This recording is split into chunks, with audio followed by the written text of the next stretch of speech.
Hello student, Kalyani IAS academy के online platform पर आपका स्वागत है। मैं हूं लखन दाइमा, आपको एमपीपीएससी मेंस एग्जाम के लिए सेकेंड पेपर का फर्स्ट पार्ट पढ़ा रहा हूं, जिसका नाम है संविधान, शासन व्यवस्था, राजनीति तथा प्रशासनिक संरचना। फ्रेंड, मैं आपको आज लोक सेवा आयोग के बारे में पढ़ाऊँगा। तो लोक सेवा आयोग की पहले आप संरचना देखिए, उसके बाद फिर मैं आपको पढ़ाऊँगा संघ लोक सेवा आयोग, उसके बाद फिर होगा राज्यों के लोक सेवा आयोग और फिर संयुक्त लोक सेवा आयोग। ठीक है, तो पहला एक स्ट्रक्चर देखिए इसका लोक सेवा आयोग का। तो लोक सेवा आयोग को कितने भाग में हम बांटते हैं, तो इसको दो पार्ट में हम बांटते हैं। तो दो भाग कौन कौन से हो जाते हैं, तो एक होता है इसका केंद्रीय स्तर पर और दूसरा होता है राज्य स्तर पर। तो जो केंद्रीय स्तर पर लोक सेवा आयोग होता है वह होता है संघ लोक सेवा आयोग, जिसको इंग्लिश में यूनियन पब्लिक सर्विस कमीशन या शॉर्ट फॉर्म में यूपीएससी कहते हैं। इसके बाद फिर राज्यों के स्तर पर, तो राज्य के स्तर पर राज्य लोक सेवा आयोग होता है, जिसे स्टेट पब्लिक सर्विस कमीशन कहते हैं। तो हर राज्य में राज्य के नाम के आधार पर ये पब्लिक सर्विस कमीशन या लोक सेवा आयोग होता है। जैसे मध्य प्रदेश में मध्य प्रदेश लोक सेवा आयोग, ठीक है, जिसको हम शॉर्ट फॉर्म में एमपीपीएससी कहते हैं। ऐसे ही महाराष्ट्र है, तो महाराष्ट्र में महाराष्ट्र पब्लिक सर्विस कमीशन, वहाँ पर उसको शॉर्ट फॉर्म में कहा जाएगा एमपीएससी। जैसे छत्तीसगढ़ है तो छत्तीसगढ़ में सीजीपीएससी। जैसे उत्तर प्रदेश पीएससी को हम यूपीपीएससी कहते हैं, बिहार पीएससी को बीपीएससी कहते हैं। ठीक है, ऐसे राजस्थान पीएससी को आरपीएससी कहते हैं। ठीक है, तो हर राज्य में अलग अलग राज्यों के लोक सेवा आयोग होते हैं और उनके राज्यों के नाम के आधार पर इन लोक सेवा आयोगों के नाम होते हैं। इसके बाद फिर एक होता है संयुक्त लोक सेवा आयोग। तो ये जब दो या दो से अधिक राज्य मिलकर हमारे संघ लोक सेवा आयोग को सूचित करते हैं तो फिर एक संयुक्त लोक सेवा आयोग का स्थापना या उसका गठन किया जाता है। ठीक है, तो ये आपको ध्यान रखना है। तो ये लोक सेवा आयोग के बारे में हमने आपको यहाँ पर इसका स्ट्रक्चर बताया है। अब इसमें हम शुरू कर रहे हैं संघ लोक सेवा आयोग। तो संघ लोक सेवा आयोग को यूनियन पब्लिक सर्विस कमीशन कहा जाता है। ठीक है, और इसका मुख्यालय हमारे भारत में कहाँ पर है, तो दिल्ली में। ये आपको ध्यान रखना फ्रेंड। अब इसके बाद देखिए इसमें संघ लोक सेवा आयोग, तो इसका ऐतिहासिक परिदृश्य आप देखिए। तो इसका ऐतिहासिक परिदृश्य का अर्थ होता है कि हमारे भारत में संघ लोक सेवा आयोग की शुरुआत कैसे हुई थी, कब इसकी स्थापना सर्वप्रथम की गई थी और कब कब इसमें परिवर्तन हुए हैं। ठीक है, तो देखिए इसमें पहला इसका ऐतिहासिक परिदृश्य। तो ऐतिहासिक परिदृश्य में यह एक कैसा निकाय है, तो यह एक संवैधानिक निकाय है। मतलब हमारे भारतीय संविधान में इसका प्रावधान किया गया है, इसलिए इस संवैधानिक निकाय के नाम से हम जानते हैं। हालांकि हमारे भारतीय संविधान में इसका प्रावधान जब संविधान बनाया जा रहा था उस समय किया गया था, लेकिन हमने आपको यहाँ पर भी बताया है कि जो संघ लोक सेवा आयोग है यह एक संवैधानिक निकाय है। मतलब हमारे भारतीय संविधान में इसका प्रावधान किया गया है, इसलिए इसे संवैधानिक निकाय के नाम से हम जानते हैं। ठीक है, अब हमारे भारत में जब भारत शासन अधिनियम लाया जाता है, ठीक है, जब भारत शासन अधिनियम 1919 हमारे भारत में आया था तो उस समय इसमें एक लोक सेवा आयोग के गठन का प्रावधान किया गया था। ये आपको ध्यान रखना है। तो हमारे भारत में पहली बार लोक सेवा आयोग के गठन के संबंध में प्रावधान कहाँ पर किया गया था, तो भारत शासन अधिनियम 1919 में किया गया था फ्रेंड। ये आपको ध्यान रखना है।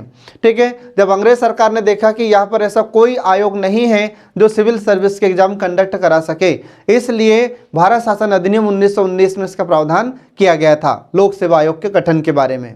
फिर इसके बाद में 1926 में, ठीक है, तो 1926 में ली कमीशन था, उसकी सिफारिश पर। अब ये ली कमीशन कब गठित होता है, तो 1923-24 में ली कमीशन या ली आयोग गठित हुआ था। और इस ली आयोग की सिफारिश पर 1926 में 1926 में सिविल सेवकों की भर्ती के लिए एक केंद्रीय लोक सेवा आयोग का गठन किया गया था। ये आपको ध्यान रखना फ्रेंड। और उस समय इसके प्रथम अध्यक्ष बनाए गए थे सर रोज वारकर। ये नाम आपको ध्यान रखना होगा कि उस समय के प्रथम अध्यक्ष कौन थे, तो उस समय के प्रथम अध्यक्ष थे सर रोज वारकर। ये आपको ध्यान रखना है। ठीक है फ्रेंड, जो कार्यकाल इनका कब से कब तक रहा है, तो इनका कार्यकाल 1926 से लेकर 1932 तक रहा था। ये आपको ध्यान रखना है, बहुत इंपॉर्टेंट है। एग्जाम में कई बार इनसे क्वेश्चन भी पूछा जा चुका है कि हमारे भारत में जो लोक सेवा आयोग स्थापित हुआ था भारत शासन अधिनियम 1919 के तहत, तो उस समय भारत में प्रथम इसके अध्यक्ष कौन बनाए गए थे, तो ये थे सर रोज वारकर। इसके बाद देखिए फिर आगे कि भारत शासन अधिनियम 1935 जब लाया जाता है तो अंग्रेज सरकार के द्वारा भारत शासन अधिनियम 1935 यहाँ पर भारत में लाया जाता है, जिसमें यह प्रावधान किया गया था एक संघीय लोक सेवा आयोग की स्थापना के बारे में।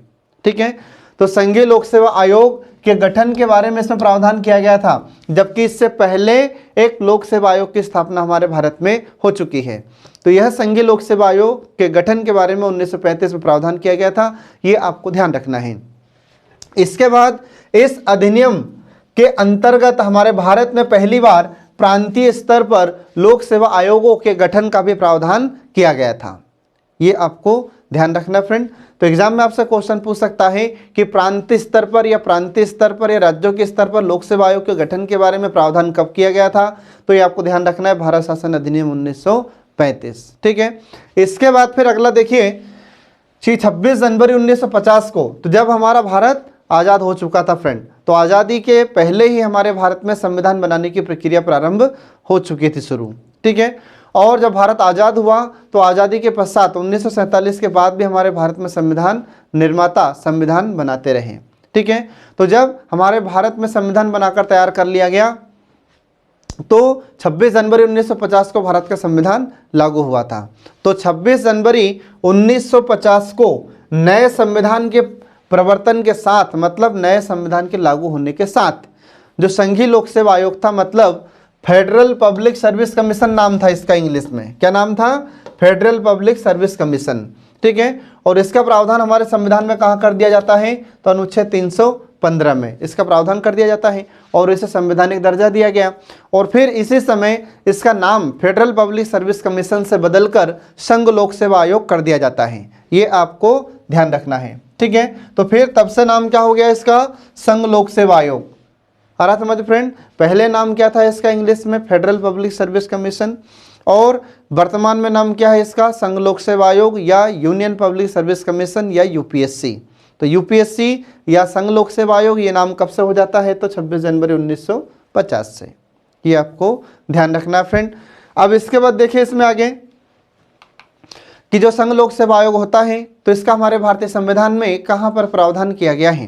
ठीक है, तो इसका संवैधानिक प्रावधान देखिए, तो हमारे भारतीय संविधान के भाग 14 में इसका प्रावधान है, और भाग 14 के किस अध्याय में इसका प्रावधान है, तो अध्याय 2 में इसका प्रावधान किया गया है। और इस अध्याय 2 का नाम क्या है, तो इसका नाम है लोक सेवा आयोग, ये आपको ध्यान रखना है, 3 नंबर में भी आपसे पूछ सकता है। ठीक है, तो 3 नंबर में अगर आपसे पूछा जाए कि भाग 14 के बारे में लिखिए, तो भाग 14 के बारे में अगर पूछ रहा है तो आपको लिखना होगा कि भाग 14 अध्याय 2 लोक सेवा आयोग, और किस अनुच्छेद से किस अनुच्छेद तक इसका प्रावधान है, ये आपको लिखना होगा। ठीक है, तो जब 3 नंबर में अगर ऐसा पूछ रहा है तो आपको सीधा लिखना है अनुच्छेद 315 से लेकर 323 तक इसका प्रावधान है लोक सेवा आयोगों का, ये 3 नंबर में आपको लिखना है। ठीक है, तो यहाँ पर देखिए अध्याय 2 में लोक सेवा आयोग के बारे में प्रावधान किया गया है, और इसमें देखिए कुछ अनुच्छेद हैं और इसके कुछ विषय वस्तु है। तो किस अनुच्छेद में किसका प्रावधान किया गया है, ये हम आपको बता रहे हैं। तो देखिए यहाँ पर अनुच्छेद 315, तो जो अनुच्छेद 315 होता है इसमें किसका प्रावधान किया गया है, तो इसमें लिखा है कि संघ लोक सेवा आयोग, राज्य लोक सेवा आयोग और संयुक्त लोक सेवा आयोग का प्रावधान इसमें किया गया है। आ रहा समझ में, तो हमारे केंद्र के स्तर पर एक संघ लोक सेवा आयोग होता है, राज्यों के स्तर पर लोक सेवा आयोग होते हैं। तो इन सभी का प्रावधान संविधान के किस अनुच्छेद में है, तो अनुच्छेद 315 में इनका प्रावधान किया गया है, ये आपको ध्यान रखना है। इसके बाद फिर अगला अनुच्छेद आता है 316, तो अनुच्छेद 316 में किसका प्रावधान है, तो अनुच्छेद 316 में सदस्यों की नियुक्ति एवं इनके कार्यकाल का प्रावधान किया गया है। तो जो अध्यक्ष और सदस्य होते हैं इनकी नियुक्ति अनुच्छेद 316 के तहत की जाती है। तो आपको यहाँ पर याद रखना है कि संघ लोक सेवा आयोग और हमारे राज्यों के लोक सेवा आयोग, इन सभी का संविधान में प्रावधान समान है, अलग अलग अनुच्छेद में इनका अलग अलग प्रावधान नहीं है। ठीक है, जैसे यहाँ पर 315 में संघ लोक सेवा आयोग का प्रावधान है, तो राज्य लोक सेवा आयोग का प्रावधान भी अनुच्छेद 315 में ही है। अगर अनुच्छेद 316 में जो राज्य अपने संघ लोक सेवा आयोग या लोक सेवा आयोग के सदस्यों और अध्यक्ष की नियुक्ति है, ठीक है, तो उसका प्रावधान भी यहाँ पर राज्यों के लोक सेवा आयोग का भी प्रावधान अनुच्छेद 316 में ही होगा। ऐसा नहीं है कि राज्यों के लोक सेवा आयोग की नियुक्ति के बारे में अलग अनुच्छेद में प्रावधान है और संघ लोक सेवा आयोग के अध्यक्ष सदस्यों की नियुक्ति के बारे में अलग प्रावधान है, नहीं, यहाँ पर ऐसा नहीं है। तो यहाँ पर सभी जो लोक सेवा आयोग होते हैं उन सभी का समान प्रावधान यहाँ पर किया गया है फ्रेंड, ये आपको ध्यान रखना है। इसके बाद फिर अगला आता है अनुच्छेद 317। तो अनुच्छेद 317 में किसका प्रावधान है? तो इसमें लिखा है लोक सेवा आयोग के सदस्य की बर्खास्तगी और उनका निलंबन। तो इनको बर्खास्त किस आधार पर किया जाता है, तो यह हम आपको आगे पढ़ाएंगे, ठीक है। वहाँ पर हम आपको बताएंगे कि इनको बर्खास्त कैसे किया जा सकता है या किन परिस्थितियों में इन्हें हटाया जा सकता है और इन्हें हटाने की प्रक्रिया किस प्रकार की है, ये हम आपको आगे पढ़ाएंगे फ्रेंड। तो इनका प्रावधान है, जो लोक सेवा आयोग के सदस्य होते हैं इनको बर्खास्त किया जा सकता है या निलंबन भी इनका किया जा सकता है। तो यह अनुच्छेद 317 के तहत किया जा सकता है। इसके बाद फिर आगे देखिए इसमें अगला, तो अगला अनुच्छेद है 318। तो अनुच्छेद 318 में क्या लिखा है? तो इसमें लिखा है कि आयोग के सदस्यों एवं कर्मचारियों की सेवा शर्तें संबंधी बनाने की शक्ति। आ रहा समझ में? तो जो संघ लोक सेवा आयोग हो, चाहे राज्यों के लोक सेवा आयोग हो और उसके कर्मचारी हो, तो आयोगों के जो कर्मचारी होते हैं इनसे लिए या इनसे संबंधित कोई नियम बनाना हो तो बनाया जा सकता है। इसके बाद में इनकी जो सेवा शर्तें होती हैं इसमें कुछ परिवर्तन करना हो तो किया जा सकता है। तो यह प्रावधान संविधान के अनुच्छेद 318 में किया गया है, ये आपको ध्यान रखना है फ्रेंड। इसके बाद फिर अगला आता है अनुच्छेद 319। तो आर्टिकल 319 इसमें क्या प्रावधान किया गया है? तो इसमें देखिए, आयोग के सदस्यों द्वारा सदस्यता समाप्ति के बाद पद पर बने रहने पर रोक। मतलब कि जो आयोग के सदस्य होते हैं या अध्यक्ष होते हैं, जब इनका कार्यकाल समाप्त हो जाता है तो ये पद पर बने नहीं रह सकते, इस पर रोक लगाई गई है। इसके बाद फिर अगला अनुच्छेद आता है 320। इसमें लोक सेवा आयोगों के कार्य के बारे में प्रावधान किया गया है। इसके बाद फिर अगला अनुच्छेद आता है 321। इसमें लोक सेवा आयोग के कार्यों को विस्तारित करने की शक्ति प्रदान की गई है। इसके बाद फिर अगला अनुच्छेद आता है 322, आर्टिकल 322। इसमें लोक सेवा आयोगों के खर्च के बारे में प्रावधान किया गया है। इसके बाद फिर अगला अनुच्छेद आता है 323। तो आर्टिकल 323 इसमें लिखा है लोक सेवा आयोगों के प्रतिवेदन। तो लोक सेवा आयोगों के प्रतिवेदन के बारे में प्रावधान अनुच्छेद 323 में किया गया है। तो लोक सेवा आयोग किसको अपना प्रतिवेदन देते हैं? तो जैसे संघ लोक सेवा आयोग ये राष्ट्रपति को प्रतिवेदन देते हैं और जो राज्यों के लोक सेवा आयोग होते हैं ये राज्यपाल को प्रतिवेदन देते हैं, ठीक है। तो इनके प्रतिवेदन का प्रावधान संविधान के अनुच्छेद 323 में किया गया है, ये आपको ध्यान रखना है फ्रेंड। अब इसके बाद फिर अब देखिए फ्रेंड, इसमें ये जो संघ लोक सेवा आयोग होता है तो यह हमारे भारत का केंद्रीय भर्ती अभिकरण है। इसका अर्थ क्या है कि संघ लोक सेवा आयोग केंद्रीय स्तर की जो सेवाएं होती हैं उनकी भर्तियां करता है, इसलिए इसे केंद्रीय भर्ती अभिकरण भी कहा जाता है। और यह एक स्वतंत्र संवैधानिक निकाय है। इसका अर्थ क्या हुआ? इसका अर्थ है कि हमारा संघ लोक सेवा आयोग स्वतंत्र रहकर कार्य करता है, स्वतंत्र होकर भर्तियां करता है। इसके बाद में संविधान में इसका प्रावधान है, इसलिए इसे स्वतंत्र संवैधानिक निकाय कहा जाता है। अब इसके संरचना के बारे में देखिए, तो इसकी संरचना में एक अध्यक्ष होता है, ये आपको ध्यान रखना फ्रेंड। फिर इसके बाद सदस्य कितने होते हैं? तो सदस्यों की संख्या इसमें वर्तमान में 10 है और इनकी नियुक्ति हमारे भारत के राष्ट्रपति के द्वारा की जाती है। फिर जो संघ लोक सेवा आयोग होता है इसका गठन कब किया गया था? तो 26 जनवरी 1950 को किया गया था। वैसे तो हमारे भारत में जो लोक सेवा आयोग का गठन था वह 1926 में ही किया गया था, लेकिन स्वतंत्रता प्राप्ति के पश्चात हमारे भारत में वो 26 जनवरी 1950 को इसका गठन किया गया था। फिर इसका मुख्यालय कहाँ पर है? तो इसका मुख्यालय नई दिल्ली में है, ये आपको ध्यान रखना फ्रेंड। इसके बाद फिर आगे देखिए, इसमें अगला आता है कि संघ लोक सेवा आयोग के कुछ महत्वपूर्ण अध्यक्षों के नाम। तो प्रथम अध्यक्ष आपको ध्यान रखना है। तो प्रथम अध्यक्ष कौन थे? तो ये सर रोज बारकर थे, जिनका कार्यकाल 1926 से 1932 तक रहा था। इसके बाद फिर अगले हैं स्वतंत्र भारत के प्रथम भारतीय अध्यक्ष, ये थे H.K. कृपलानी, जिनका कार्यकाल 1947 से 1949 तक रहा था, 1947 टू 1949 तक। इसके बाद फिर अगले आते हैं, इसमें स्वतंत्रता के बाद गठित आयोग के अध्यक्ष कौन थे? तो ये RN बनर्जी थे, जिनका कार्यकाल 1949 से 1955 तक रहा था, 1949 टू 1955। फिर इसके बाद में वर्तमान अध्यक्ष कौन है? तो इसके वर्तमान अध्यक्ष हैं प्रदीप कुमार जोशी, जिनका कार्यकाल 1920 से अब तक रहा है। ठीक है फ्रेंड, अब हम आपको भी यहाँ पर बता रहे हैं कि प्रदीप कुमार जोशी ये संघ लोक सेवा आयोग के वर्तमान अध्यक्ष हैं, लेकिन हो सकता है कि आने वाले समय में ये बदल जाए।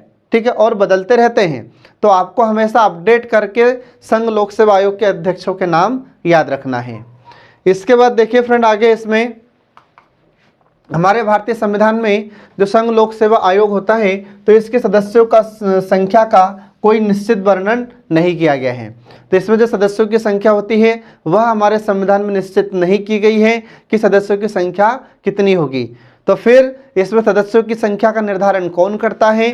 तो हमारे राष्ट्रपति के द्वारा संघ लोक सेवा आयोग की सदस्यों की संख्या का निर्धारण किया जाता है। ये आपको ध्यान रखना है फ्रेंड। इसके बाद फिर आयोग के सदस्यों के लिए भी योग्यता का हमारे संविधान में वर्णन नहीं है। फिर इसके बाद देखिए कि संविधान ने राष्ट्रपति को अध्यक्ष तथा सदस्यों की सेवा की शर्तें निर्धारित करने का अधिकार भी दिया है। तो आपसे हो सकता है 3 नंबर में यह क्वेश्चन पूछा जा सकता है कि हमारे भारतीय संविधान में संघ लोक सेवा आयोग के सदस्यों और अध्यक्षों की सेवा शर्तों के बारे में निर्धारण का अधिकार किसे दिया गया है? तो ये हमारे राष्ट्रपति को दिया गया है। इसके बाद फिर आगे देखिए इसमें इनकी योग्यता। तो संघ लोक सेवा आयोग के अध्यक्ष तथा सदस्यों के लिए योग्यता क्या है? तो देखिए इसमें आयोग के आधे सदस्यों को भारत सरकार या राज्य सरकार के अधीन कम से कम 10 वर्ष का कार्य करने का अनुभव होना चाहिए और भारत का नागरिक हो। ये इसके लिए योग्यताएं होती है संघ लोक सेवा आयोग के सदस्यों के लिए। ठीक है, ये आपको ध्यान रखना है फ्रेंड। अब इसके बाद देखिए इनका कार्यकाल कितना होता है। तो आगे देखिए इसमें कि जो आयोग के अध्यक्ष एवं सदस्य पद ग्रहण करने की तारीख से 6 वर्ष या 65 वर्ष इनमें से जो भी पहले हो तब तक ये अपने पद पर कार्य करते हैं। ये आपको ध्यान रखना है फ्रेंड। एग्जाम में इनसे क्वेश्चन भी पूछा जाता है कि जो संघ लोक सेवा आयोग के अध्यक्ष होते हैं या सदस्य होते हैं, इनका कार्यकाल कितना होता है? तो 6 वर्ष या 65 वर्ष इनमें से जो भी होगा तब तक ये अपने पद पर रह सकते हैं। ठीक है, इसके बाद देखिए इसमें कि जो आयोग के अध्यक्ष या सदस्य होते हैं, तो इनका कार्यकाल पूर्ण होने से पहले भी ये कभी भी राष्ट्रपति को संबोधित करते हुए अपना त्याग पत्र दे सकते हैं, अपना इस्तीफा दे सकते हैं। इसके बाद फिर और उन्हें कार्यकाल के पहले भी राष्ट्रपति के द्वारा संविधान में वर्णित प्रक्रिया के माध्यम से हटाया जा सकता है। ठीक है, तो 2 प्रकार से इनका पद खाली हो जाएगा। तो एक तो कैसा हो, या तो उनका कार्यकाल पूरा हो जाए मतलब 6 वर्ष हो या 65 वर्ष पूरे हो जाए, या फिर दूसरा क्या है, ये राष्ट्रपति को इस्तीफा दे दे, या फिर हमारे राष्ट्रपति संविधान में वर्णित प्रक्रिया के माध्यम से इन्हें हटा दे। इस प्रकार से इनका पद समाप्त होता है फ्रेंड, ये आपको ध्यान रखना है। इसके बाद फिर अगला देखिए कि राष्ट्रपति 2 परिस्थितियों में संघ लोक सेवा आयोग के किसी सदस्य को कार्यवाहक अध्यक्ष के रूप में नियुक्त कर सकता है। अर्थात कि हमारे संघ लोक सेवा आयोग में जो अध्यक्ष होते हैं तो वो वहाँ पर कार्यवाहक अध्यक्ष भी नियुक्त किया जा सकता है। तो कौन नियुक्त करेंगे? हमारे राष्ट्रपति करेंगे। तो इसके लिए कुछ परिस्थितियाँ होती हैं जो आपको ध्यान रखना है। तो कौन सी परिस्थिति है जिसके समय या जिस समय हमारे राष्ट्रपति कार्यवाहक अध्यक्ष नियुक्त कर सकते हैं? तो इसके लिए परिस्थितियां देखिए, 2 परिस्थितियां होती है इसके लिए कि जब अध्यक्ष का पद खाली हो या अध्यक्ष का पद रिक्त हो, तो इस परिस्थिति में हमारे राष्ट्रपति एक कार्यवाहक अध्यक्ष को नियुक्त कर सकते हैं। दूसरी परिस्थिति है कि जब अध्यक्ष अपना काम अनुपस्थिति या अन्य दूसरे कारणों से नहीं कर पा रहा हो, अर्थात कि जो अध्यक्ष है वह किसी कारण से अपने पद पर कार्य नहीं कर पा रहा है या असमर्थ है या और अन्य कोई परेशानी है या अन्य कोई कारण है, तो इन 2 कारणों से हमारे राष्ट्रपति एक कार्यवाहक अध्यक्ष को नियुक्त कर सकते हैं। यह आपको ध्यान रखना फ्रेंड। अब इसके बाद देखिए कि जो कार्यवाहक अध्यक्ष होता है, तो कार्यवाहक अध्यक्ष तब तक अपने पद पर कार्य करता है जब तक अध्यक्ष पुनः अपना काम नहीं संभाल लेता या अध्यक्ष फिर से नियुक्त न हो जाए। ठीक है, इसके बाद फिर आगे देखिए अनुच्छेद 318। तो अनुच्छेद 318 में क्या लिखा है? तो इसमें लिखा है कि संघ लोक सेवा आयोग के अध्यक्ष एवं सदस्यों की सेवा शर्तें निर्धारित करने का अधिकार हमारे राष्ट्रपति को दिया गया है। ठीक है, ये आपको ध्यान रखना है फ्रेंड। इसके बाद देखिए इसमें आगे कि इनकी पदमुक्ति। अब जो संघ लोक सेवा आयोग के अध्यक्ष होते हैं ये पद से कैसे मुक्त होते हैं? तो इनकी पदमुक्ति के बारे में संविधान के अनुच्छेद 317 में प्रावधान किया गया है, ये आपको ध्यान रखना है फ्रेंड। तो हो सकता है आपसे एग्जाम में यह भी पूछ ले कि अनुच्छेद 317 को लिखिए। ठीक है, ये आपसे 3 नंबर में क्वेश्चन पूछे जा सकते हैं, या फिर अगर 5 नंबर में पूछेगा तो इस प्रकार से फिर आपको लिखना होगा जो हम आपको बता रहे हैं। तो देखिए इसमें पदमुक्ति से संबंधित प्रावधान क्या है अनुच्छेद 317 में? तो राष्ट्रपति संघ लोक सेवा आयोग के अध्यक्ष तथा अन्य सदस्यों को निम्नलिखित परिस्थितियों में पद मुक्त कर सकते हैं। हरा समझ में? मतलब हमारे राष्ट्रपति अध्यक्ष को या सदस्य को किस परिस्थिति में उनसे को पद से मुक्त कर सकते हैं, पद से हटा सकते हैं? तो इसके लिए देखिए पहला पॉइंट है कि उसे दिवालिया घोषित कर दिया गया हो। हरा समझ में? क्या कर दिया गया हो? उसे दिवालिया घोषित कर दिया गया हो, तो इस परिस्थिति में हमारे राष्ट्रपति उसे हटा देते हैं। दूसरा है कि अपनी पदावधि के दौरान किसी लाभकारी पद को उसने ग्रहण कर लिया है। हरा समझ में? मतलब क्या हुआ लाभकारी पद का? तो केंद्र सरकार या राज्य सरकार का कोई अन्य पद धारण कर लिया है, तो ऐसी परिस्थिति में हमारे राष्ट्रपति उसे हटा देते हैं। फिर अगला पॉइंट है कि यदि राष्ट्रपति को यह ज्ञात हो जाता है कि वह मानसिक एवं शारीरिक असमर्थता के कारण पद पर रहने के लिए योग्य नहीं है। हरा समझ में? तो इस परिस्थिति में भी हमारे राष्ट्रपति उसे पद से हटा देते हैं। ये आपको ध्यान रखना है फ्रेंड, बहुत इंपॉर्टेंट है और एग्जाम में से क्वेश्चन पूछे जाते हैं। अगला क्या है? तो अगला पॉइंट है इसमें कि साबित कदाचार या दुर्व्यवहार के आधार पर। अब साबित कदाचार मतलब सिद्ध कदाचार, और एक कदाचार का अर्थ क्या है? बुरे व्यवहार। आ रहा समझ में? क्योंकि सदाचार का अर्थ क्या होता है? अच्छे व्यवहार, और कदाचार क्या होता है? बुरे व्यवहार। तो जब अध्यक्ष या सदस्य बुरे व्यवहार में पाया जाता है, ठीक है, या उस पर कदाचार बिल्कुल सिद्ध हो जाता है, बुरे व्यवहार सिद्ध हो जाए, साबित हो जाए, तो ऐसी परिस्थिति में हमारे राष्ट्रपति इन मामलों की जांच करवाते हैं और इन्हें पद से हटा देते हैं। तो जांच करने के लिए ये किसे अपना प्रस्ताव भेजेंगे? तो जांच करने के लिए अपना प्रस्ताव उच्चतम न्यायालय के पास भेजते हैं। ठीक है, फिर उच्चतम न्यायालय क्या करेगा? तो ध्यान रखना फ्रेंड, ये हम आपको प्रक्रिया बता रहे हैं कि जो अध्यक्ष और सदस्य होते हैं इनको हटाने की प्रक्रिया क्या होगी। तो ये प्रक्रिया अब हम आपको बता रहे हैं। ठीक है, तो जब किसी भी सदस्य या संघ लोक सेवा आयोग के अध्यक्ष पर आरोप लगता है कि ये गलत व्यवहार में पाए गए हैं, तो हमारे राष्ट्रपति डायरेक्ट इन्हें नहीं हटाते हैं। तो इन्हें हटाने के लिए क्या होगा? तो पहले एक प्रस्ताव भेजा जाता है उच्चतम न्यायालय के पास। ठीक है, अब देखो इसमें क्या होता है। तो उच्चतम न्यायालय जांच के बाद बर्खास्त करने के परामर्श का समर्थन करता है, तो राष्ट्रपति अध्यक्ष या सदस्यों को पद से हटा सकते हैं। आ रहा समझ में? इसमें क्या होगा? तो हमारे उच्चतम न्यायालय को जांच के लिए जब प्रस्ताव भेजा जाता है, तो हमारे उच्चतम न्यायालय इन सदस्यों या अध्यक्ष पर जो आरोप लगाया जाता है दुर्व्यवहार का या अन्य किसी प्रकार के दुर्व्यवहार का इन पर आरोप लगाया जाता है, तो इनके दुर्व्यवहारों की हमारे उच्चतम न्यायालय के द्वारा जांच की जाती है। और उच्चतम न्यायालय जांच करने के पश्चात राष्ट्रपति को यदि यह बता दे कि जिस सदस्य या अध्यक्ष पर जो आरोप लगाया गया है वह सत्य है, तो हमारे राष्ट्रपति इन्हें पद से हटा देते हैं, हमारे राष्ट्रपति इन्हें पद से मुक्त कर देते हैं। और हमारे उच्चतम न्यायालय के द्वारा राष्ट्रपति को इस परिस्थिति में जब यह सलाह दी जाती है, तो हमारे राष्ट्रपति इस सलाह को मानने के लिए बाध्य हैं। ये आपको ध्यान रखना है फ्रेंड।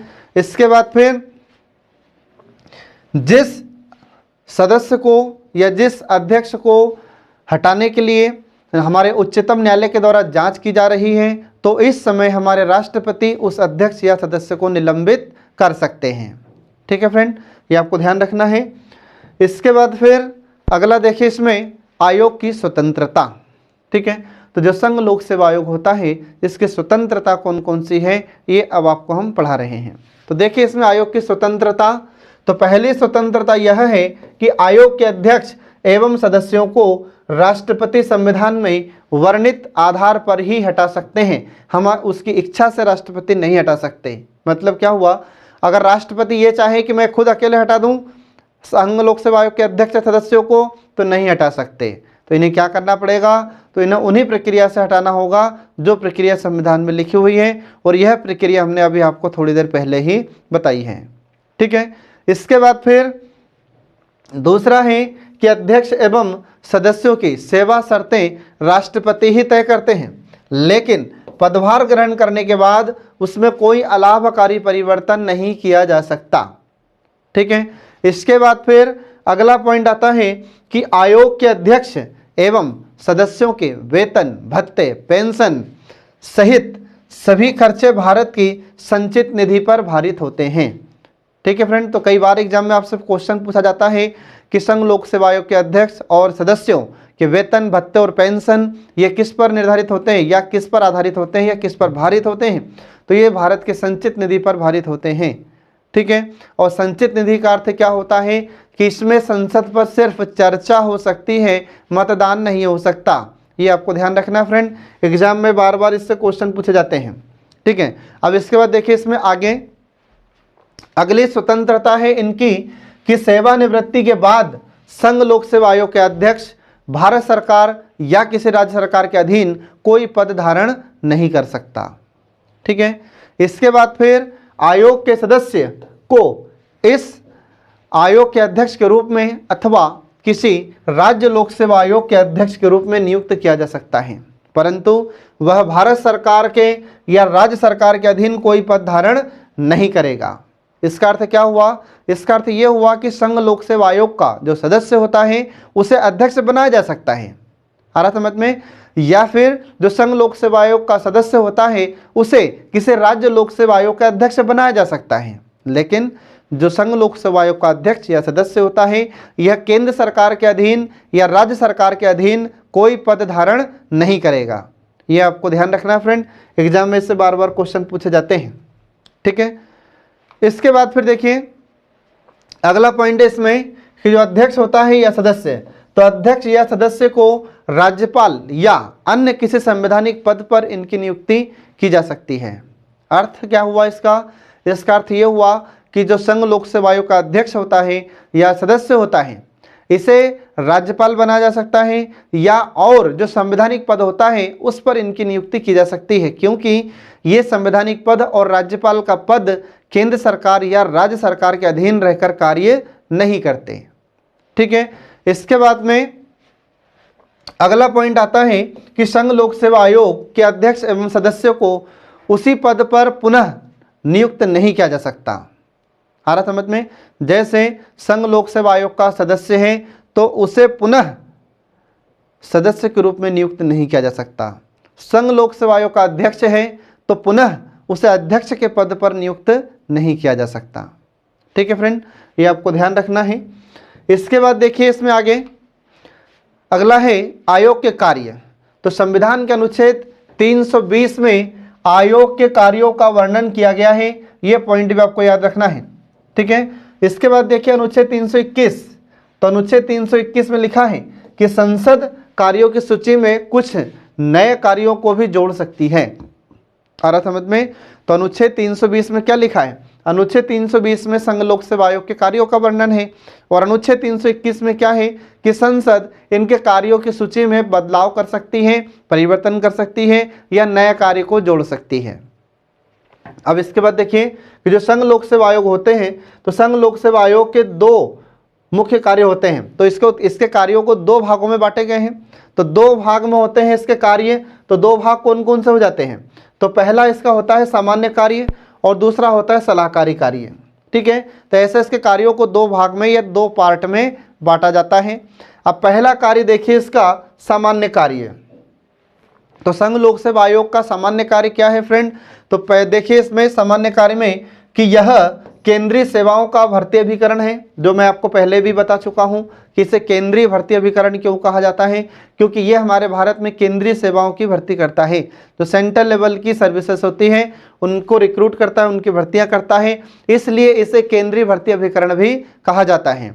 इसके बाद जिसके द्वारा केंद्रीय सेवाओं हेतु प्रतियोगी परीक्षा का आयोजन भी किया जाता है। और हमारा संघ लोक सेवा आयोग ही इन केंद्रीय सेवाओं के लिए एक कंपटीशन एग्जाम या प्रतियोगी परीक्षा का आयोजन करता है, जो आप एग्जाम देते भी होंगे।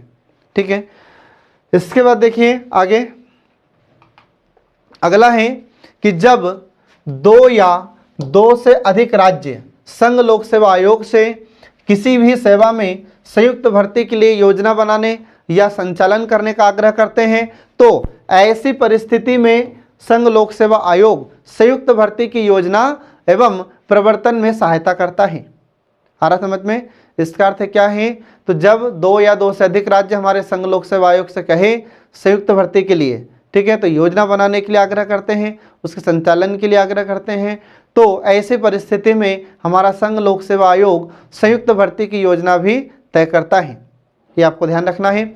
इसके बाद फिर अगला पॉइंट है इसमें कि भारत में सिविल सेवकों की भर्ती का कार्य भी संघ लोक सेवा आयोग ही करता है। ठीक है, इसके बाद फिर अगला पॉइंट आता है कि अखिल भारतीय सेवाओं की प्रतियोगी परीक्षा या प्रतियोगिता का आयोजन भी संघ लोक सेवा आयोग के द्वारा ही किया जाता है। इसके बाद फिर आयोग इन परीक्षा के पाठ्यक्रम एवं परीक्षा प्रक्रिया इन सभी का निर्धारण करता है। परीक्षा की समय सारणी, कब परीक्षा लेना है, कब रिजल्ट घोषित करना है, ये सभी कार्य हमारे संघ लोक सेवा आयोग के द्वारा किया जाता है। ठीक है, इसके बाद देखिए अगला सलाहकारी कार्य। इससे पहले हमने जितने भी कार्य आपको बताए हैं ये सब संघ लोक सेवा आयोग के सामान्य कार्य थे। अब इसके सलाहकारी कार्य देखिए। तो सलाहकारी कार्य का अर्थ क्या है? तो हमारे संघ लोक सेवा आयोग के द्वारा किस किस को सलाह दी जाती है। ठीक है, तो इसके सलाहकारी कार्य देखिए। तो इसमें पहला इसका कार्य है सलाहकारी कार्य कि सिविल सेवाओं और पदों पर नियुक्ति करने में एवं पदोन्नति, ठीक है, एवं एक सेवा से दूसरी सेवा में स्थानांतरण के लिए और तथा अनुसरण किए जाने वाले सिद्धांतों के संबंध में यह सिफारिश करता है संघ लोक सेवा आयोग। इसका अर्थ क्या हुआ? इसका अर्थ ये हुआ कि सिविल सेवाओं में पदों पर नियुक्ति करने के लिए सिफारिश करता है, सलाह देता है। इसके बाद में उनकी पदोन्नति में सलाह देता है।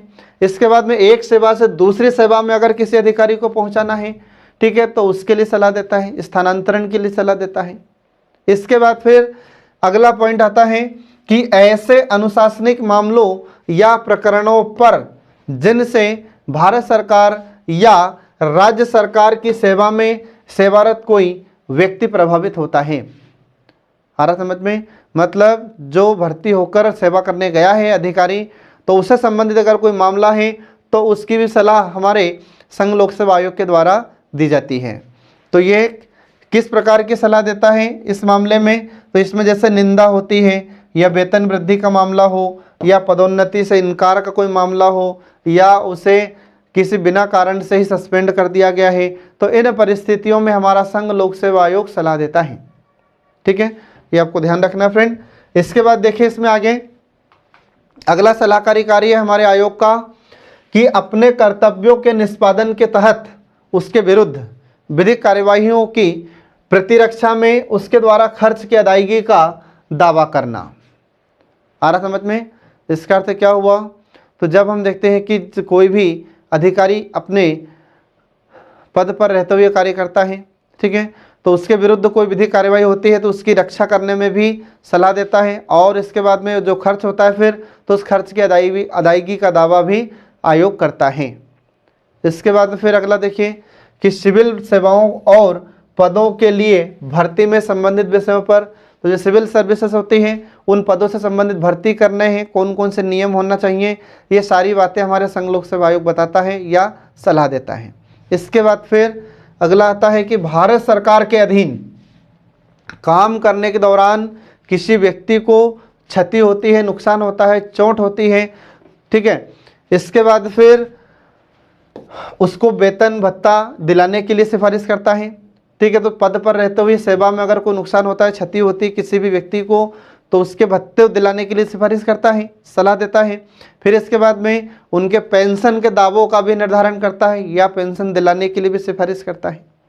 इसके बाद फिर अगला है इसका सलाहकारी कार्य कि अल्पकालीन का मतलब 1 वर्ष से अधिक तक नियुक्तियों की नियमितीकरण से संबंधित विषय पर भी सलाह देता है। तो जो अल्पकालीन नियुक्तियां होती हैं उसको भी नियमित करने के लिए और आगे निरंतर रखने के लिए भी यह सलाह देता है संघ लोक सेवा आयोग। आ रहा समझ में? इसका मतलब क्या हुआ?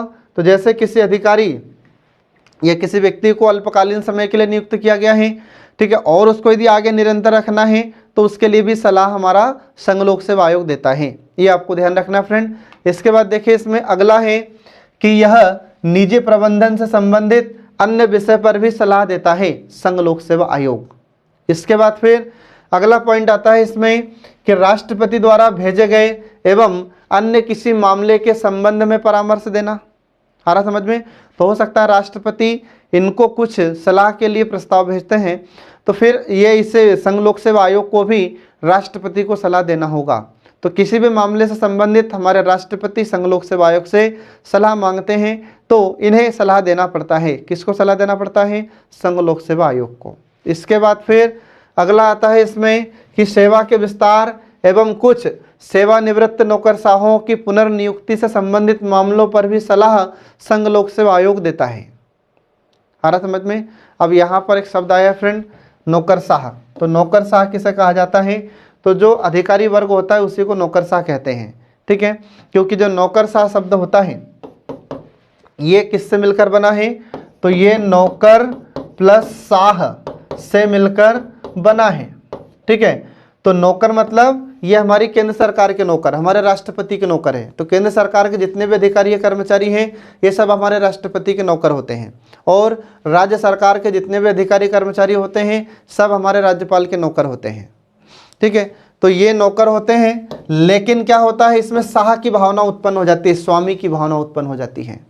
जबकि इन्हें सेवक के रूप में नियुक्त किया जाता है कि जनता की सेवा करना है, आपको जनता की सेवा करने के लिए इन्हें नियुक्त किया जाता है। लेकिन जैसे ही व्यक्ति पद को प्राप्त करता है तो उसके अंदर ईगो आने लगता है, घमंड आने लगता है, अहंकार आने लगता है, ठीक है। तो फिर वह अपने आप को सेवक की जगह स्वामी समझने लगता है। तो ऐसे ही परिस्थिति में उसे क्या कहते हैं? उसे नौकरशाही कहते हैं, ठीक है। तो ऐसे जो नौकरशाह होते हैं, मतलब जो अधिकारी वर्ग होता है, तो जो सेवानिवृत्त नौकरशाह है उन्हें पुनः नियुक्त करना है तो उन्हें पुनर्नियुक्ति के लिए भी हमारे राष्ट्रपति को सलाह देते हैं संघ लोक सेवा आयोग, ठीक है। ये आपको ध्यान रखना फ्रेंड। तो इस प्रकार से यहाँ पर संघ लोक सेवा आयोग के जो सलाहकारी कार्य हैं ये भी समाप्त हो जाते हैं। अब इसके बाद देखिए संघ लोक सेवा आयोग के कार्य संबंधी कुछ सीमाएं होती हैं, ठीक है। अब ऐसा नहीं है कि इसका कार्यक्षेत्र बहुत बड़ा है, तो इसके कार्य से संबंधित कुछ सीमाएं निर्धारित की गई है। तो ये कौन कौन सी सीमाएं निर्धारित की गई है ये देखिए इसमें। तो निम्नलिखित विषय आयोग के कार्यक्षेत्र के बाहर हैं और इन पर आयोग से सलाह नहीं ली जाती। तो ऐसे कौन कौन से विषय हैं जिन पर आयोग से कभी सलाह नहीं ली जाती?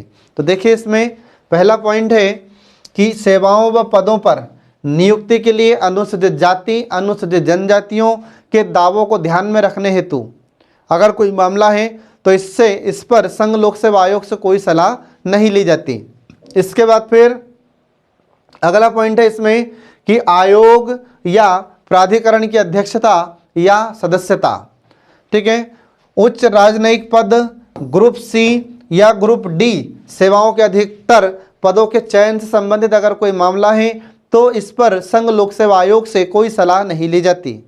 इसके बाद फिर अगला पॉइंट आता है कि राष्ट्रपति संघ लोक सेवा आयोग के दायरे से किसी पद, सेवा, विषय को हटा सकता है। आ रहा समझ में? मतलब कि हमारे राष्ट्रपति के द्वारा संघ लोक सेवा आयोग के दायरे में जो भी पद है, सेवा है या और अन्य कोई विषय है तो उसे भी हमारे राष्ट्रपति के द्वारा हटाया जा सकता है, और इसमें हमारे संघ लोक सेवा आयोग से कुछ पूछने की ज़रूरत नहीं है। इसमें संघ लोक सेवा आयोग से कोई सलाह नहीं ली जाती। इसके बाद फिर अगला आता है कि संवैधानिक प्रावधानों के तहत राष्ट्रपति अखिल भारतीय सेवा, केंद्रीय सेवा व पद के संबंध में नियम बनाया जाता है तो उस समय संघ लोक सेवा आयोग से कोई सलाह नहीं ली जाती। इसके बाद फिर अगला आता है इसमें कि पिछड़ी जाति की नियुक्तियों पर आरक्षण का कोई मामला है तो इससे संबंधित भी संघ लोक सेवा आयोग से कोई सलाह नहीं ली जाती। इसके बाद फिर अगला पॉइंट आता है इसमें कि किसी पद के लिए अस्थायी नियुक्तियां करना हो, अगर वह व्यक्ति 1 वर्ष से कम के लिए पद धारण करता है, मतलब जो अल्पकालीन नियुक्तियां होती है या अस्थायी नियुक्तियां होती है, तो इसमें भी संघ लोक सेवा आयोग से विचार नहीं किया जाता, संघ लोक सेवा आयोग से सलाह नहीं ली जाती। ठीक है फ्रेंड, ये आपको ध्यान रखना है। इसके बाद देखिए इसमें संघ लोक सेवा आयोग की रिपोर्ट या उसका प्रतिवेदन। तो संघ लोक सेवा आयोग के प्रतिवेदन या उसकी रिपोर्ट के बारे में प्रावधान कहाँ पर है? तो अनुच्छेद 323 में इसकी रिपोर्ट के बारे में प्रावधान किया गया है। तब देखिए इसमें जो संघ लोक सेवा आयोग होता है यह किसे अपने रिपोर्ट देता है? तो संघ लोक सेवा आयोग का कर्तव्य है कि वह राष्ट्रपति को आयोग द्वारा किए गए कार्यों के बारे में प्रतिवर्ष एक प्रतिवेदन दे। इसका अर्थ क्या है? तो इसका अर्थ यह है कि संघ लोक सेवा आयोग के द्वारा 1 वर्ष के दौरान जो कार्य किए गए हैं, जैसे कितनी भर्तियां की गई है, क्या क्या कार्य किया है, तो इससे संबंधित एक प्रतिवेदन देता है संघ लोक सेवा आयोग हमारे राष्ट्रपति को, अनुच्छेद 323 के तहत। इसके बाद फिर अगला पॉइंट है कि राष्ट्रपति संसद के समक्ष प्रतिवेदन की एक प्रति रखवाता है। जब संघ लोक सेवा आयोग ये प्रतिवेदन राष्ट्रपति को देता है तो संघ लोक सेवा आयोग उस प्रतिवेदन को संसद के समक्ष रखवाते हैं। आ रहा समझ में? और संसद में इस प्रतिवेदन पर, इस रिपोर्ट पर चर्चा की जाती है। इसके बाद जहां आयोग की सलाह स्वीकार नहीं की गई है वहां अस्वीकृति के कारणों को स्पष्ट करने वाला ज्ञापन भी रखवाया जाता है। तो जो संघ लोक सेवा आयोग होता है तो उसकी सलाह को स्वीकार क्यों नहीं किया गया है, ठीक है, तो उसकी कौन कौन सी सलाह को स्वीकार नहीं किया गया है, तो इन अस्वीकृति के कारणों का ज्ञापन भी संसद में स्पष्ट करने के लिए पेश किया जाता है या रखवाया जाता है राष्ट्रपति के द्वारा। ठीक है फ्रेंड, ये आपको ध्यान रखना है। इसके बाद देखिए इसमें संघ लोक सेवा आयोग की भूमिका। ठीक है, तो जो आपसे एग्जाम में क्वेश्चन पूछा जाए वही आपको एग्जाम में लिखना है फ्रेंड। अगर आपसे क्वेश्चन पूछा जाता है 3 नंबर में कि राष्ट्रपति की संघ लोक सेवा आयोग का प्रतिवेदन, तो आपको 3 नंबर में लिखना होगा सिर्फ प्रतिवेदन के बारे में। जो एग्जाम में आपसे पूछा जाए वही आपको आंसर लिखना होगा। अब अगला देखिए इसमें संघ लोक सेवा आयोग की भूमिका। तो संघ लोक सेवा आयोग की भूमिका निम्नलिखित है। तो पहली भूमिका देखिए कि योग्य एवं दक्ष सिविल सेवकों की भर्ती।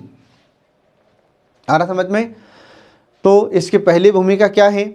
तो पहली भूमिका है कि जो योग्य और दक्ष सिविल सेवक होते हैं उनकी भर्ती करता है। यह इसकी पहली भूमिका होती है संघ लोक सेवा आयोग की। तो इसके अंतर्गत देखिए इसमें पॉइंट, तो इसमें आगे देखिए कि आधुनिक राज्य के बढ़ते आकार एवं जटिल होते कार्य क्षेत्र के अनुरूप योग्य, दक्ष एवं बौद्धिक क्षमता से युक्त सिविल सेवकों की बढ़ती आवश्यकता की पूर्ति हेतु सिविल सेवकों की भर्ती कर आयोग ने महत्वपूर्ण भूमिका अदा की है।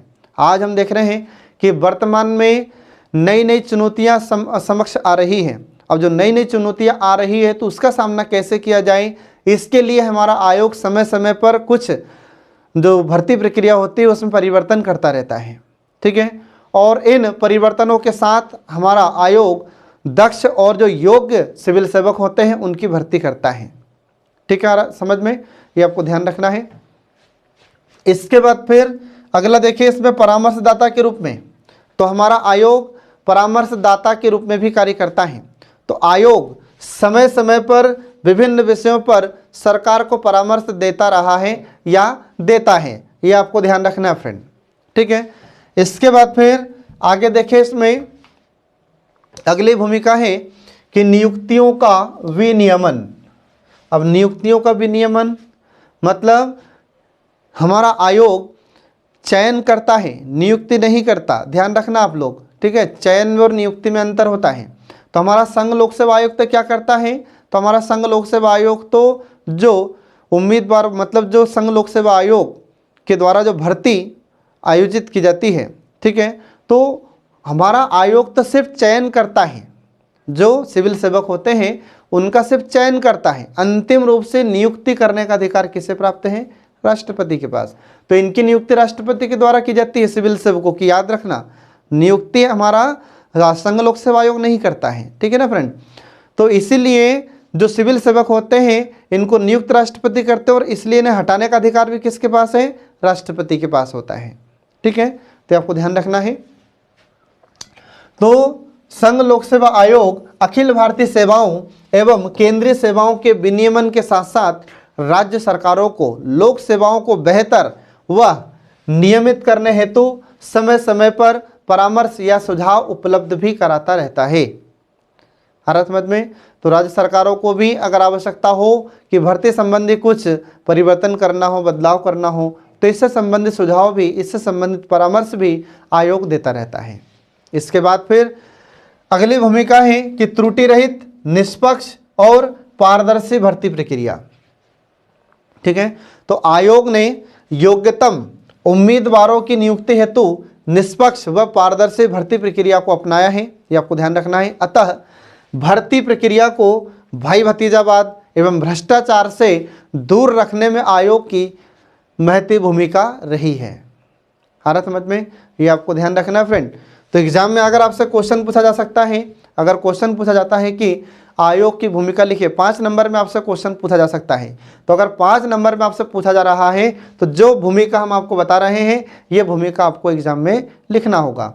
और फिर अगर 11 नंबर में पूछे तो फिर पूरा कंप्लीट आपको लिखना है। ठीक है, इसके बाद फिर अगला देखिए, इसमें लोकतांत्रिक मूल्यों का संरक्षण एवं मानव संसाधन विकास। ठीक है, तो इसमें आगे देखिए, तो भर्ती प्रक्रिया को निष्पक्ष व पारदर्शी बनाए रखने के माध्यम लोक सेवा आयोग ने लोकतांत्रिक मूल्यों के संरक्षण में महत्वपूर्ण भूमिका निभाई है। मतलब क्या हुआ? मतलब ये हुआ कि हमारा संघ लोक सेवा आयोग भर्ती प्रक्रिया को निष्पक्ष बनाए रखने में, पारदर्शी बनाए रखने में इसने महत्वपूर्ण भूमिका निभाई है। इसके बाद में जो लोकतांत्रिक मूल्य होते हैं तो लोकतांत्रिक मूल्यों के संरक्षण में भी इसने महत्वपूर्ण भूमिका निभाई है। साथ में जो प्रतियोगी परीक्षाएं होती हैं तो साथ ही प्रतियोगी परीक्षाओं के माध्यम से प्रतियोगी माहौल तैयार किया है और मानव संसाधन के विकास में भी महत्वपूर्ण भूमिका निभाई है। ये इसकी भूमिका है संघ लोक सेवा आयोग की। इसके बाद फिर अगली भूमिका आती है कि सरकारों के द्वारा सौंपे गए विभिन्न कार्य। तो आयोग केंद्र एवं राज्य सरकारों द्वारा सौंपे गए विभिन्न कार्यों के संपादन में भी महत्वपूर्ण भूमिका निभाता है। मतलब कि केंद्र सरकार और राज्य सरकार समय समय पर कुछ कार्य संघ लोक सेवा आयोग को सौंपती है। ठीक है, और संघ लोक सेवा आयोग इनके कार्यों का भी महत्वपूर्ण तरीके से निष्पादन करता है। ठीक है, समय समय पर हमारा संघ लोक सेवा आयोग इनके कार्यों का भी संचालन करता है, इनके कार्यों में भी भूमिका निभाता है। ठीक है, तो जो भी कार्य सौंपे केंद्र सरकार, राज्य सरकार, तो उन कार्यों को भी पूरा करता है ये। इसके बाद अब संघ लोक सेवा आयोग की आलोचना। ठीक है, अब संघ लोक सेवा आयोग की आलोचना क्या है फ्रेंड? तो इसकी आलोचना निम्नलिखित है।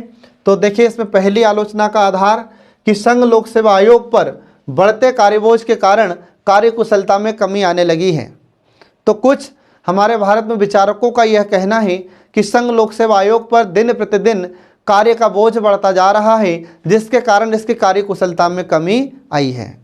इसके बाद फिर दूसरा पॉइंट है इसमें आलोचना का कि अंग्रेजी माध्यम के अभ्यर्थियों को हिंदी माध्यम के अभ्यर्थियों की अपेक्षा में अधिक महत्व दिया जाना। आ रहा समझ में? ये इसमें आलोचना का कारण है। इसका अर्थ क्या हुआ? इसका मतलब ये हुआ कि जो इंग्लिश मीडियम के अभ्यर्थी होते हैं उनको ज़्यादा महत्व दिया जाता है और जो हिंदी माध्यम के या हिंदी मीडियम के अभ्यर्थी होते हैं इन्हें कम महत्व दिया जाता है। ठीक है, ये आलोचना का आधार है। इसके बाद फिर अगला है कि आयोग के केंद्रीय सतर्कता आयोग के साथ भी परामर्शदात्री मुद्दों पर मतभेद होता रहता है। तो जो केंद्रीय सतर्कता आयोग होता है उसके साथ भी संघ लोक सेवा आयोग का मतभेद बना रहता है। इसके बाद फिर अगला देखिए इसमें कि जिस तरह प्रशासनिक सेवाओं के अधिकारियों पर भ्रष्टाचार के आरोप लगे हैं तो इससे इसकी विसंगतियां नजर आती है। मतलब कि जिस प्रकार से जो प्रशासनिक अधिकारी होते हैं, सिविल सेवक होते हैं, इन पर जो भ्रष्टाचार का आरोप लगा है या कुछ अधिकारी भ्रष्टाचार करते पाए जाते हैं तो इससे यह लगता है कि आयोग में कुछ कमियां हैं। ठीक है, तो इस आधार पर भी आयोग की आलोचना की जाती है। अगला है कि आयोग के अध्यक्ष और सदस्यों की नियुक्ति का स्पष्ट संवैधानिक प्रावधान नहीं है। ठीक है फ्रेंड, इसके बाद फिर संघ लोक सेवा आयोग की गोपनीयता की प्रक्रिया से इसकी निष्पक्षता और इसकी पारदर्शिता पर भी संदेह किया जाता है। इसका अर्थ क्या हुआ? इसका अर्थ यह है कि हमारा संघ लोक सेवा आयोग जो कार्य करता है वह गुप्त रूप से करता है, गुप्त रूप से भर्तियां करता है। ठीक है, तो इससे संघ लोक सेवा आयोग की निष्पक्षता और उसकी पारदर्शिता पर संदेह होता है, यह भी आलोचना का आधार है। फिर अगला पॉइंट आता है कि आयोग की साक्षात्कार प्रणाली भी दोषपूर्ण है। ठीक है, आयोग के द्वारा जो इंटरव्यू लिया जाता है, जो साक्षात्कार लिया जाता है, तो यह भी दोषपूर्ण है। कैसे दोषपूर्ण है? क्योंकि इसमें जितने भी अभ्यर्थी पहुंचते हैं, ठीक है, तो सबको अलग अलग अंक दिया जाता है, इसका कोई निश्चित मानदंड नहीं है। इस आधार पर भी आयोग की आलोचना की जाती है फ्रेंड। इसके बाद फिर देखिए इसमें अंत में निष्कर्ष। ठीक है, तो अब इस संघ लोक सेवा आयोग का पूरा टॉपिक हमने आपको बताया है, तो अब इसका निष्कर्ष क्या होगा? तो ध्यान रखना फ्रेंड, जब आप परीक्षा में निष्कर्ष लिखे तो निष्कर्ष आपको 11 अंक का यदि कोई क्वेश्चन पूछा गया है तो उसके उत्तर में ही आपको निष्कर्ष लिखना है। 5 नंबर के क्वेश्चन में आपको निष्कर्ष नहीं लिखना है। ठीक है, और निष्कर्ष भी कितना होना चाहिए? तो निष्कर्ष भी बहुत बड़ा नहीं होना चाहिए। निष्कर्ष मात्र जो आपका उत्तर है उसका 10% होना चाहिए। आ रहा समझ में? जैसे अगर 200 शब्द का आप उत्तर लिख रहे हैं तो 20 शब्द में आपका निष्कर्ष पूरा हो जाना चाहिए। ठीक है, ज़्यादा बड़ा निष्कर्ष कभी न लिखें। तो देखिए इसका निष्कर्ष, तो उपयुक्त सभी आलोचनाओं के बावजूद भी यह कहा जा सकता है कि इसकी भूमिका, इसके मतलब संघ लोक सेवा आयोग की भूमिका सराहनीय रही है। अपने स्थापना से लेकर आज तक देश के लिए अनेक कर्मठ और योग्य अधिकारियों के चयन को इसी आयोग ने मजबूती प्रदान की है। वैकल्पिक विषयों को हटाकर सीसेट प्रणाली को लागू किया है।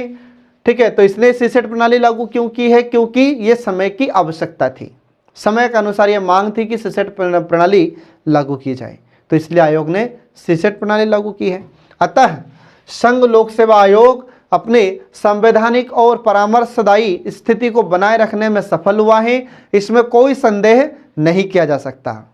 ठीक है, तो इस प्रकार से यहाँ पर यह निष्कर्ष भी खत्म हो जाता है और इसी के साथ संघ लोक सेवा आयोग का भी टॉपिक समाप्त हो जाता है फ्रेंड। तो हमने आपको जो पढ़ाया है इसको ठीक से आप पढ़िए, समझिए और एग्ज़ाम में अच्छा उत्तर लिखिए और जल्दी सिलेक्शन लीजिए। ठीक है, इसी के साथ आज का हमारा यह लेक्चर खत्म हो जाता है। तो हम शीघ्र ही आपके लिए अगला लेक्चर लेकर प्रस्तुत होंगे, अगला वीडियो लेकर प्रस्तुत होंगे। तब तक के लिए पढ़ते रहिए, देखते रहिए हमारे कल्याणी आईएएस एकेडमी के सभी वीडियोस जो आपको MPPSC मेंस एग्जाम में सफलता दिलाने में महत्वपूर्ण भूमिका निभाते हैं। Thanks for watching.